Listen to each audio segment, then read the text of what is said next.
Hello, guys. Good afternoon, good evening. Right in the middle. We're in the middle, like right before evening, right after afternoon.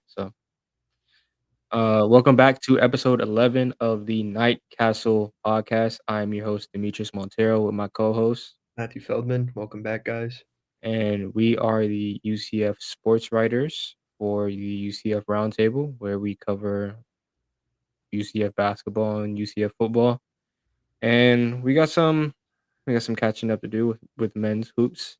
They played two ranked teams in the past couple of days, and football had an exciting schedule drop. So we will kind of go into that and kind of preview, or let's say talk about some of our anticipated matchups going into next season, and so on and so forth. So let's get started with catching up on men's hoops. Like I said earlier, they played two ranked teams, number one, Arizona, and number nine, Iowa State. They ended up losing both games in drastically different fashion. They lost against Arizona, I believe it was 84-77, right? Yep. And it was a very close game. UCF fought their heart out, and they were able to compete with. Why am I freezing? Okay. They were able to compete with the best team in the country, and for a team that was ranked 25th in the nation about a week and a half, 2 weeks ago, to unranked, being able to compete with the best team in the country, that's pretty inspiring, if you ask me. And I think that's a great shine to show throughout the rest of the season, especially in conference play. Being able to compete with such a tough matchup like that, it's really good that you were able to put out your best effort and give Arizona a shot at having its first loss of the season. But that wasn't the case, especially when UCF had Themis Folks go off for a career high, 30 points. He was scorching hot from the floor and it felt like he couldn't miss. But that wasn't enough, especially when Arizona kept making free throws down the stretch. Now, going into that matchup, you and I, we knew what players to watch out for Arizona, and that was a freshman duo. For Cole Pete, who had a terrible game, I'm quite surprised he had a terrible game, and Braden Burries, who had a good game. So having those, you neutralized one, but you didn't neutralize the other.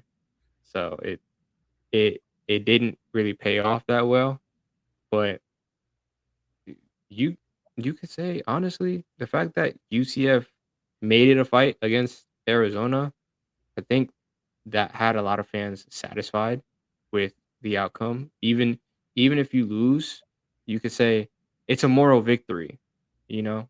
When you go up against a juggernaut like that and you give them a run for their money, you could say we gave them a run for their money. We competed. There's a reason why they're the number one team in the country and they're undefeated. So there's that. And Matthew, what are your thoughts on UCF losing to Arizona? Yeah, I mean, we talked about it. We knew it was going to be tough. They're number one for a reason. When you watch them, you can see why. They do a lot of the small things really well. They're super physical. They're also really big. That's probably the most size that we'll face the rest of the season. But that's how they get you. They exploit matchups, which they did, and they get to the free throw line. They had 33 free throws. We had only 14. Now, I saw a lot of people on Twitter talking about the certain refing group that was there and how we have a history with losing when that certain ref group is there, and maybe that had something to do with the 33 to 14 free throw discrepancy. But I always believe that you can overcome that. Yeah, we did a great job on Koa Pete. He got into foul trouble early. Braden Burries, he made a couple shots, but he wasn't really the main reason why we lost that game. I think it was just they exploited matchups when they got him. Their big guy Krivas, he killed us. He was all over the offensive glass. Same with their six man Tobe Awaka. He's probably going to win six man of the year, at least for the conference. But those two, I mean, they're huge. They're big. They're physical. They rebound. And we have some size, but John Bull is still learning. He's young. He doesn't play a lot, and obviously Stillwell was banged up. I think he got hurt in that game. He must have. We still don't really know what's going on with him, but that would make sense. Uh, Jordan Burks got back on track. That's a good sign for UCF fans. He also played good against Iowa State. We'll talk about that. But he had 16 points, 3 steals. He was 5 for 21 combined in his previous 3 games, including an 0 of 11 performance against Oklahoma State. So it's good to see him play well against top end competition. I'm glad to see that he's rolling because he also had an opportunity late in the game to cut it to I think 3 or 4 with about a minute left. So, as you said, we were right there. Um, there's no such thing maybe as moral victories in sports, but that this one kind of felt like it. It's a good loss if that's such a thing. We weren't expected to win that game, but I think the way we played showed that we can hang with the top teams. Iowa State didn't pan out that way, but we'll get into that. Yeah, and speaking of Iowa State, as I said earlier, the outcome of that game was drastically different from the Arizona game, and a part of it is because as you mentioned, Jermichael Stillwell getting banged up in that Arizona game. He ended up missing the Iowa State game, and undisclosed left leg injury. Don't know what it is yet, or how long he's going to be out. Johnny Dawkins said he's day to day, so you never know what day to day. Day to day could be he's back against Colorado this Saturday, or he's missing the next 2 to 3 games. You never know what day to day. It varies, and going up against Iowa, who the Cyclones were the number 2 ranked team in the country before losing to Kansas and Cincinnati back to back, which dropped its ranking to number 9 in the country. And so both teams came into that matchup with a chip on their shoulders to get back in the win column. Obviously, UCF just lost to Arizona in a close matchup to the Knights standards, and Iowa State dropped in the rankings because they had 2 back-to-back upsets. So both teams came into it with a chip on their shoulder, and Iowa State just dominated. There's no extra, extravagant description or analysis for Iowa State. Like they just straight up dominated. You know, no one on the night scored over 10 points except for Riley Kugel and Jordan Burks, who both had 15. So it was a struggle night offensively. Couldn't really get anything going down for any of the other players to at least give you some type of energy, put you in the game, make it close. UCF lost 87-57. That's a 30-point blowout. That's the worst loss of the season. Uh, and they couldn't stop UCF couldn't stop Milan Momcilovic. He led all scorers with 20 points. Hold on. And Joshua Jefferson had his second triple double of the season. He had 17 points, 10 rebounds, and 12 assists. So he left his mark on the game, and it was very hard to stop him. He was, his 12th assist. He ended up getting a deflection, which was a steal. He was running the fast break, and I think it was Milan Momcilovic he passed it to for the right ring three, and like that was his 12th assist of the game, and that was coming towards the end of the game. So he was able to get his triple double, and we really just blow UCF out and get back on track for them. Like the Cyclones get back on track. They're back in the win column in conference play. UCF is now 500 in conference play. So there's that. And Jeremy Fumena got injured in the second half. Again, Johnny Dawkins doesn't know the extent of his injury. He's waiting on the training staff to update him with that information. But you exit that game hobbled, and you lose a starter for now, day to day, never know. And then you have your high energy backup big. You don't know how long he's out either, especially when you don't know what type of injury he has. So it's been a very rough stretch of games for the Knights, and hopefully they could get it back on track on Saturday against Colorado. Again, although Colorado is unranked, Dawkins isn't going to underestimate them, especially since the Knights are on a 3-game losing streak. Like no game is easy from now on at this point, you know, especially losing against these ranked teams. You want to get back in the win column, and you just gotta approach each game like you're a wounded animal, so you can get back in the win column in the conference standings and continue to inch closer to having a earning a bid to March Madness. So Matthew, what are your thoughts on the Iowa State game? Yeah, I mean, I think domination is a good way to put it. We really didn't have any bright spots or like turns where you're like, okay, here we come. They dominated from out of the gate. We had 19 turnovers, which is way too many. 14 were in the first half, and 6 were in the first 8 minutes. So we came out of the gate throwing the ball all over the court. Themis, who has gotten a lot better with his turning the ball over, struggled. He had 6 turnovers, only 5 assists, and only 8 points. Um, but credit to Iowa State. Like you said, they dropped 2 games. That they were bringing their best after losing 2 games. That's a team that is not the ninth best team in the country. They are definitely higher than that. They had a rough week. It happens. It's tough to win on the road in the Big 12. But that's a really good team. These two, both them and Arizona, we weren't expected to win.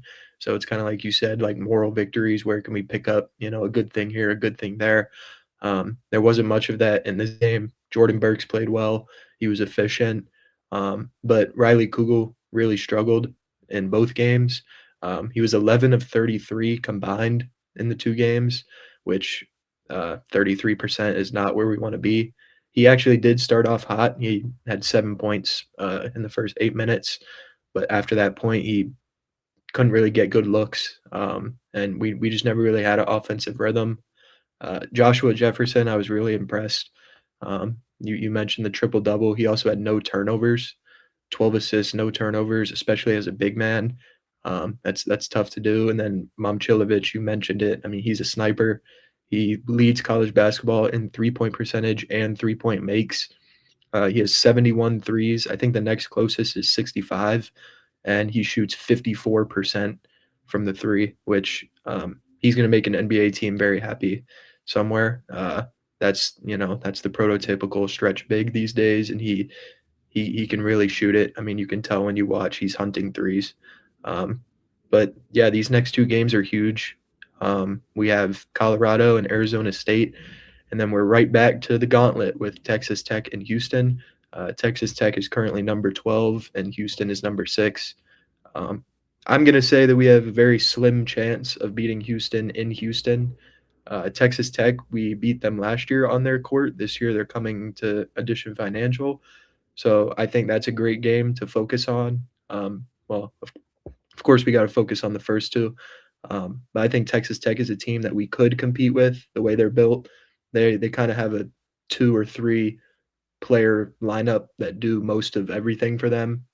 Their point guard and they're big, um, and I think we could match up well with that. But yeah, Colorado, step one, we have to get back in the win column against them. They're very young. They have 8 freshmen on the team. They only have 1 senior, and a lot of their freshmen do play. I was watching them. They played Kansas a little bit. I watched it last night, and they're a high energy team. They play fast. They have a lot of bodies that they move in and out. They're deep. A lot of freshmen, a lot of hungry guys looking to play.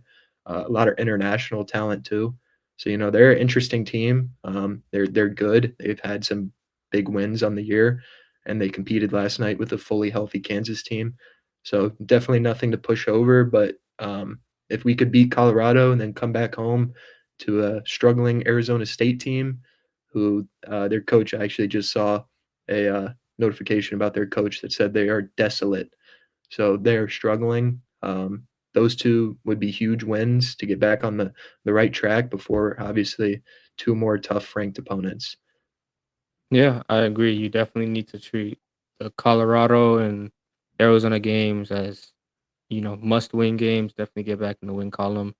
Uh, at least try to get those wins. If Stillwell and Fumena are out for those 2 games, definitely still try to get those wins, especially with those 2 out. Give them enough time to have, rest and recovery, so you get them back potentially before the Texas Tech game. As you mentioned, we beat Texas Tech last year.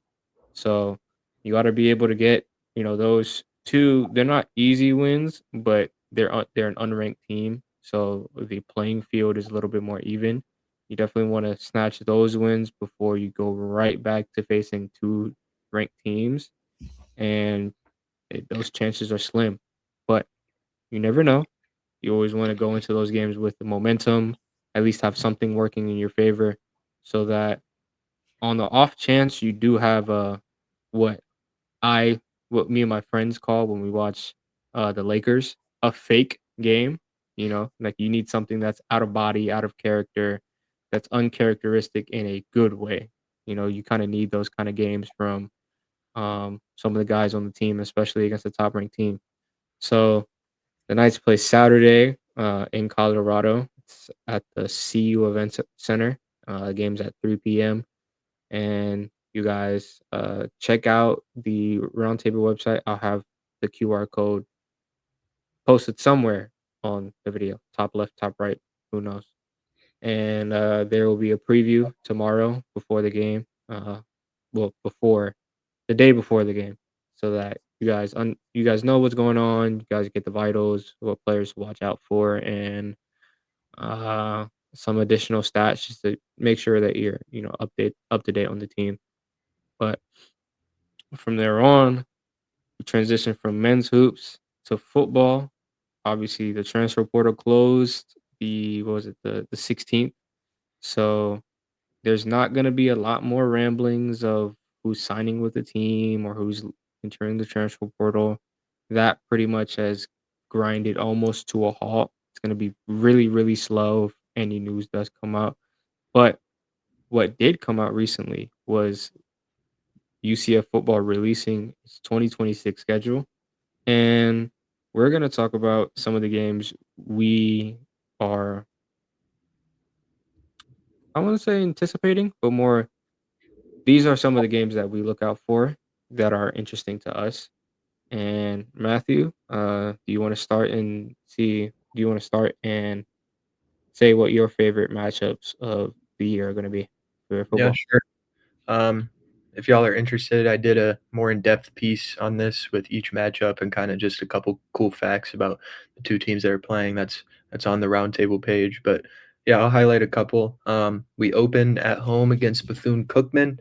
Last season, Bethune-Cookman's quarterback was Timmy McLean, who Mhm. UCF fans should be familiar with. I think he was our backup, but he played a good amount. I think it was 2 years ago, in the KJ Jefferson era, but he has one of the most iconic calls, from Gus Johnson ever, where he was backpedaling 40 yards and McLean and that whole thing.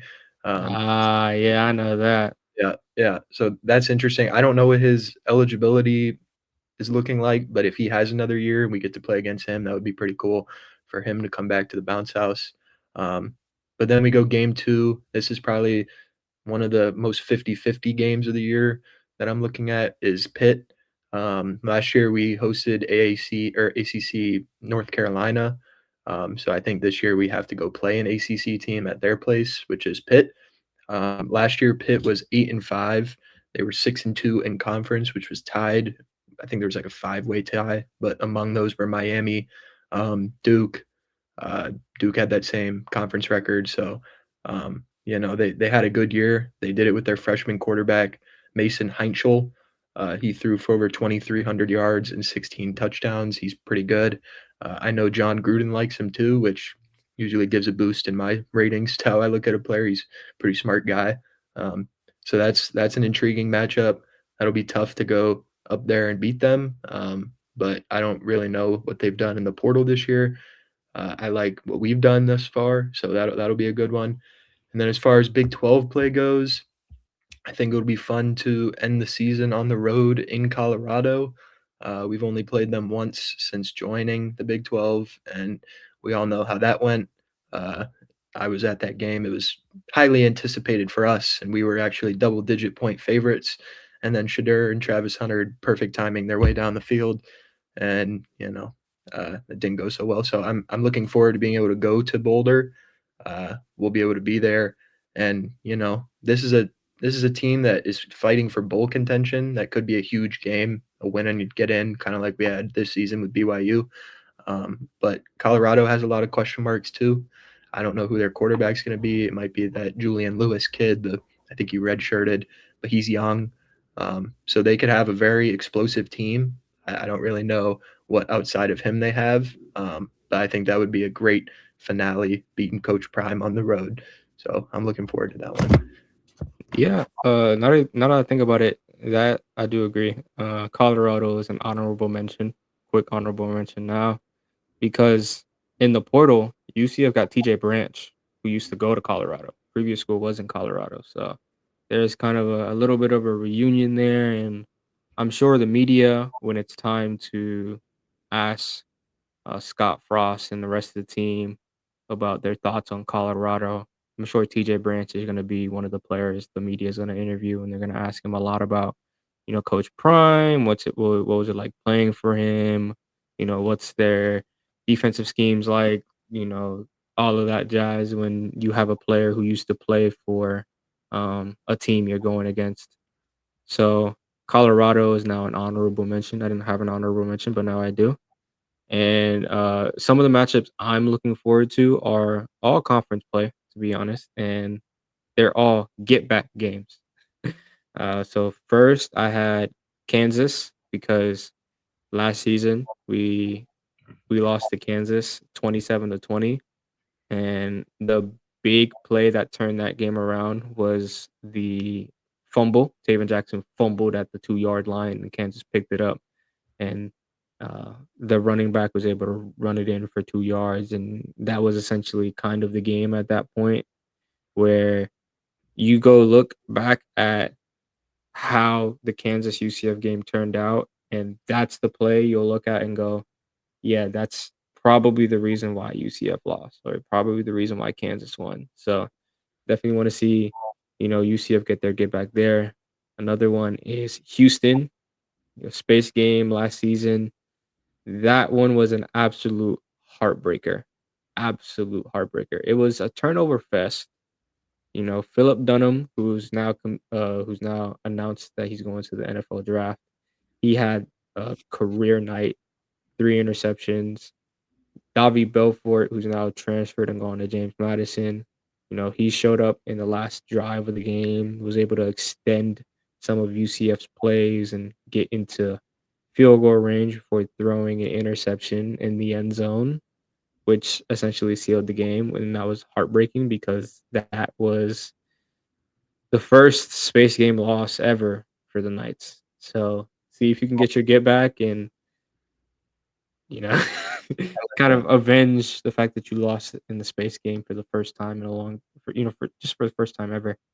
And finally, my third most anticipated matchup is against BYU.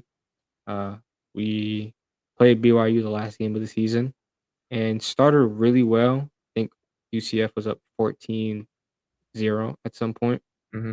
So they started off hot really quick. That's something the team had always emphasized and talked about throughout the season was starting off hot, being the first team to throw the first punch. And they finally did that. But BYU woke up and had an excellent second half on top of shutting them out. So it was a season-ending loss that killed all hopes of a bowl contention before Notre Dame started that trickle-down effect for every other school and that complicated mess. Right. But definitely, I'm sure BYU is going to be ranked this upcoming season as well. So I think BYU's at the bounce house, or are we in Provo again? Um, it is at home. Okay, so now BYU's coming to the bounce house. If BYU is ranked and you beat BYU, you upset BYU at the bounce house, I don't think there's I don't think there's a lot of wins that can top that. Right. So definitely a lot of my matchups that I'm anticipating that I'm looking out for are really just get back games because the first two were heartbreaking losses where you could point to a possession or two and you're like, yeah, that's why UCF lost. But BYU was a thorough beating in the second half. So you definitely want to see if you can get your get back there, especially if they're ranked. And there's a little bit of uh history between Scott Frost and Kalani Sitake. Frost has high praise for him. So it's always going to be a good competition between guys that admire each other and have a great understanding of what the other does for their team. So those are the matchups I'm looking out for, to be honest. And is there anything else you want to point out that you've noticed throughout, last couple of days, UCF wise? Yeah, I mean, the last thing I'll say about the schedule when I was looking at it, I think it is a little easier than last year. We have a tough stretch during that BYU stretch. TCU's the opener; they're always good. And then Houston on the road, Oklahoma State on the road. Those are two teams that improved a lot. Um, I know Oklahoma State, they got North Texas's coach and quarterback. They're Drew Mestamaker. He led the country in passing yards as a true freshman, and he's at Oklahoma State now. So I know their offense is going to be rolling. But we have TCU, Houston, Oklahoma State, BYU, back to back to back to back. So those are four that are teams that I anticipate to be towards the top of the Big 12. So that's going to be a tough stretch. But the end of the year gets a lot easier. As I mentioned, Colorado. Before that, we have Iowa State. They have all new coaching staff, all new players. All their players kind of followed Matt Campbell to Penn State. So I don't know what they'll look like, but at home, that's a game that we could definitely win. Before that is Arizona State at home. Once again, they are going through a huge overhaul of players. Sam Levitt went to LSU. He was their quarterback, number one player in the portal. So they're going to have some question marks as well. And then before that is Kansas, as you mentioned. So I think those are three very, maybe even four very winnable games at the end of the year. So striving towards bowl contention one step at a time. But I think those last couple games could be what end up propelling us in. Yeah, that's the goal next season is to be in a bowl game. UCF missed the last two bowl games, so definitely that's going to be the next stepping stone. Is obviously having a winning season, which gets you into a bowl game, and then from there on, you continue building. I think the Knights have done a good job in the transfer portal, getting guys who they know their role, they know what they're going to do, they're experienced, and some of them have a lot of time left to develop. So I think the future is bright for UCF, UCF football, and they just got to take it one step at a time. And I think over in the next couple years, they may have something cooking. They may have something, and it'll come out the oven and be really good. But that'll be the end of we're getting to the end of episode 11 of Knight's Castle. I'm your host Demetrius Montero, and with my co-host. Matthew Feldman. And as I mentioned earlier, we're the UCF sports writers for the UCF Roundtable. And as always, typical call to action for every content creator, podcaster. Make sure you like and subscribe under, mm, yeah. Make sure you like and subscribe, turn on the bell to get notifications for whenever we post our episodes. Um, and always just, stay up to date with us, stay up to date when we post and to get the newest content, very quick. And on top of that, you have the QR code top left. Scan that if you're on a device that isn't your phone. So iPad, computer, maybe you're watching this on your TV. Make sure you take out your phone, scan that. It'll take you to the UCF Roundtable site and make sure you create an account so you can contribute to community posts. Maybe you see some fun UCF fact or something that catches your attention that's UCF nice. Go there, post it, so you can share what you see and you can keep up with our content. We publish stories daily. So you guys can always stay up to date with UCF sports, whether it's gamer or some interesting information that we found in a press conference or some other compiled information we found throughout the coming weeks, and we're putting up together a bigger article for that. But make sure you guys sign up, show support, and yeah, that'll be the end of episode 11. I don't know if I said 11 earlier, but I think I did. Uh, but make sure you stay tuned. Always show support to the Knights Castle, and we will see you next episode. Bye. See Peace. y'all.